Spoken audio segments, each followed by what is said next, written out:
The Compliance Perspectives podcast is sponsored by Athenian, a leading provider of entity management and governance software. Get started at www.athenian.com.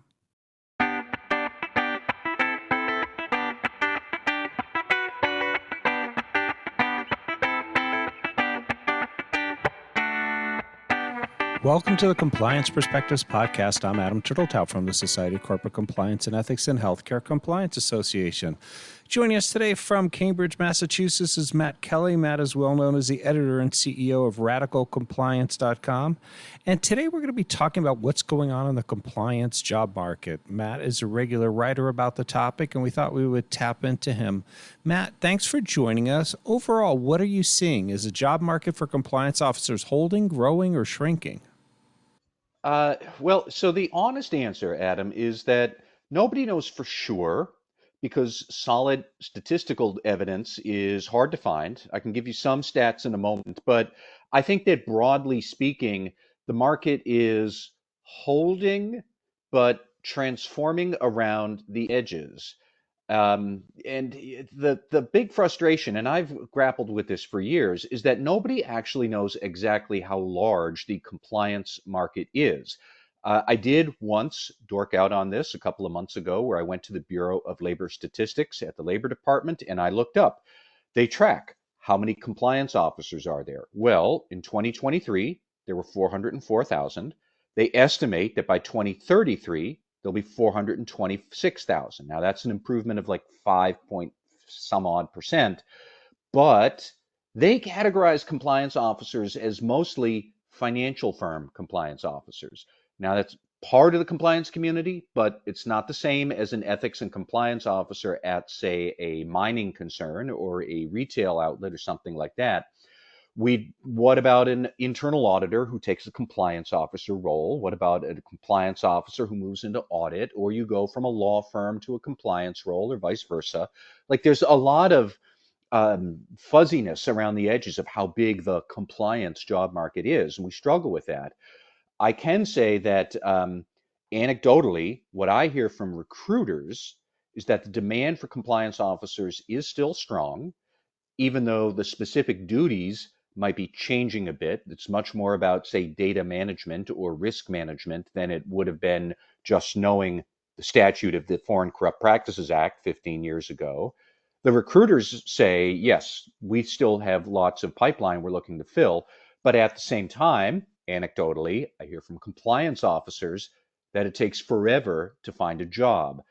I think my last point on this question is I just think it is important for compliance professionals to understand the distinction between there is a job market that's bad, which is fewer and fewer jobs available, period, and a job market that's difficult, where it takes forever to land a job. My best sense is that we are in that latter category. It's difficult to get a job, but that doesn't necessarily mean that there are fewer jobs out there, because I also know a lot of people who want to hire and they're complaining they can't find the right people. There's a lot of struggle all around. So I'm sympathetic to leaders or listeners out there who find it very frustrating if they're looking for a job today. That would be very frustrating. Now, you shared a very interesting observation that hiring is taking an inordinately long time to do. What's going on? What's dragging things out? I think that's a few factors. So, number one certainly is that there is a hesitancy to hire these days, largely thanks to the macroeconomic environment, which again, it's not necessarily a bad economy right now, but it is a indecipherable economy. Are we going to be in recession by the end of the year? Some people say yes, some people say no. But it is a lot like what people had predicted maybe in the Biden administration, that recession was imminent, and it was imminent year after year and it never showed up. People are not sure, is it still like that? Is it something else? They don't quite know what to do. So if you are a corporate finance officer, it doesn't necessarily hurt you to say, therefore, we will spend not much because we're not sure what's going to happen. Now, that's part of why it's taking longer to hire, is because companies are a bit hesitant to open the budget purse strings. But I think a lot of it also is the changing nature of how jobs are filled. For example, if a recruiter posts an ad on LinkedIn, that recruiter could easily get 1,000 applications. And it takes them forever to sift through that pile and assess quality candidates. Some of those candidates might not be real. Some of them might be just hitting auto apply, and the recruiter is not having a fun time. At the same time, it is also easier for job seekers to apply to jobs. So I'm sure there are listeners out there who are thinking, I've applied to 500 jobs in 6 months and I've gotten maybe two callbacks. Yes, but because the technology allows you to apply for 500 jobs relatively easily. Like I was in the workforce in the 1990s. I remember that. And you could apply to 500 jobs, but that would take you weeks on end of one piece of paper after another that you have to type or print out. These days, you could apply for 500 jobs in a day because of the auto apply features that exist there. A lot of these job ads are fake because people are these sketchy data thieves who are just posting fake ads to collect your personal data. And that is a trend. That is a thing. It is not good, but it exists. So, I know one person who was looking to fill a compliance role recently, and I thought it was kind of emblematic of what we mean here. She had 350 resumes that she received. She winnowed it down to about 30. Oh, maybe we'll hire them or so, thought about it some more. Then she got it down to 10 interviews and really wasn't enthused about any of her 10 finalists. And then finally, she filled the job when she casually mentioned to somebody else, I'm looking to find this role and it's really hard. And they said, oh, I know this other person would be perfect. And it was a referral, and bang, the role was filled in like a week. So there is still, interpersonal relationships are going to be crucial, but technology has made it so much more noisy to fill jobs. That doesn't help.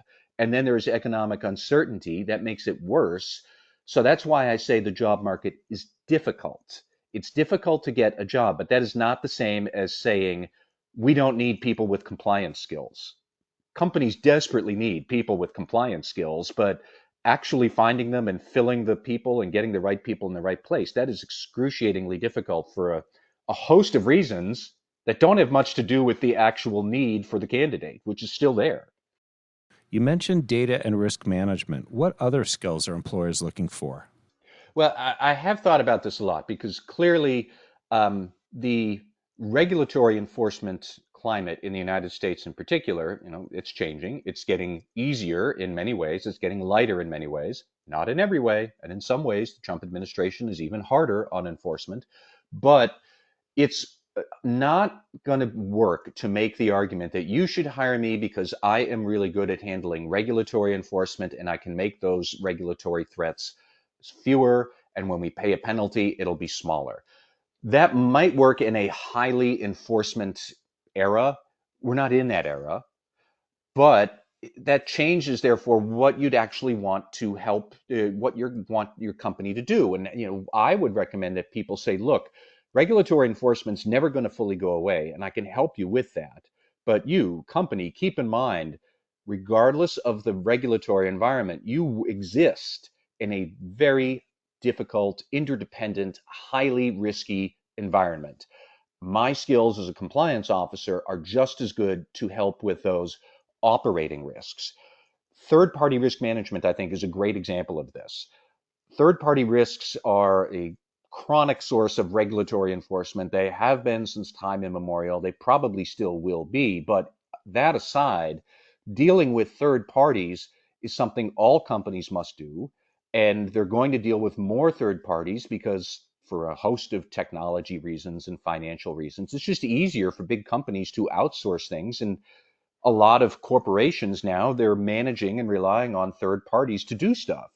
So you have really good skills at risk assessment, at identifying your third parties, at contract management, about making sure third parties hit their operating metrics.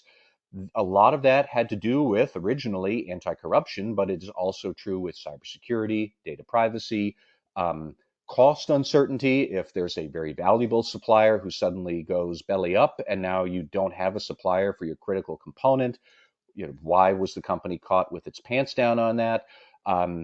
Forced labor or reputational harms. My point being that there's a lot of operational risks that companies have to deal with. and your skill as a compliance professional is very valuable on those operational risks too. That's the sort of message that you could give to an employer, I think.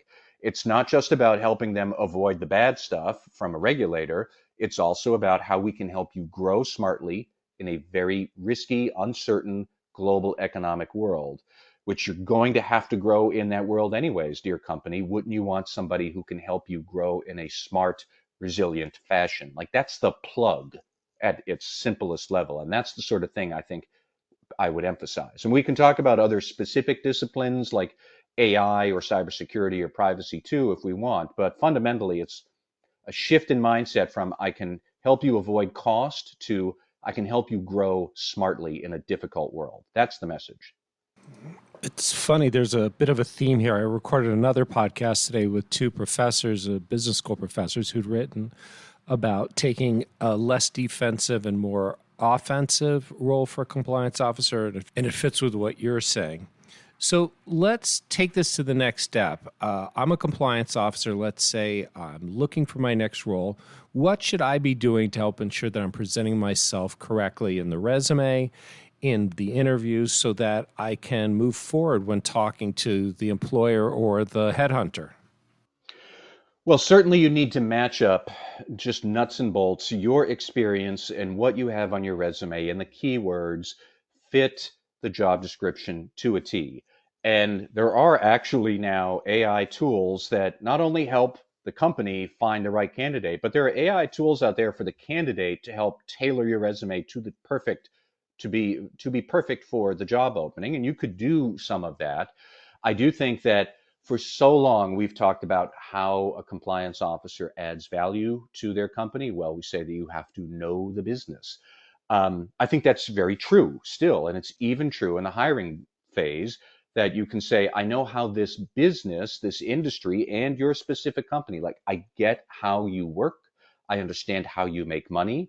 And here is how my expertise at risk management, at policy management, at third party due diligence, how my expertise in those kind of fields can help you achieve your business growth objectives. Ultimately, that is what's going to get people who aren't necessarily compliance or legal professionals, but are still going to have a vote on do we hire this candidate or not. That's with you can convince those people who are business people that yes, this person here, this compliance officer knows how we're going to grow as a business too. That's great. Let's hire them. That's how you'd win over like a CFO or a head of HR or the VP of some first line operating function who might also be working closely with the compliance officer. Maybe they're going to have a say in who the compliance officer is. They want to know that you are not just the obstacle, that you can help them. And we've talked many times the cliche about how you want compliance to support the business, and that's all true, but it means you really do need to understand how the industry operates and how that specific company is probably going to try and grow and make money. And then you can talk about the risks they would encounter. And here's how my skills help you manage and weather those risks as you push forward. Certainly, it also helps to have the right sort of certifications, the right sort of cutting edge experience. I do think there's a lot to be said now that you really do need to know how to use AI wisely. You might need to know how AI is used in that company generally so you can help them adopt AI in a risk aware fashion. But there are a lot of companies now that are saying we're not going to hire somebody until the hiring manager can show this job can't be done with AI. We absolutely need a human. And then, okay, let's go hire the human. That's going to be a reality. I have some misgivings about that approach, but it's something that companies do. You're going to need to think about how you use AI in your role as a compliance officer, in your role helping a company manage risk. That's a separate podcast another day, but it's things like that are also going to matter too. Well, AI certainly adds to your comment about it's a difficult market, but it's not necessarily a bad one. There's a lot going on there, and it's going to be very interesting to see how things evolve over the next few years. Matt, thank you so much for sharing your insights with us yet again. I want to thank all of you for taking the time to listen. I'm Adam Turtletail from SCCE and HCCA. I hope we're able to expand your compliance perspective.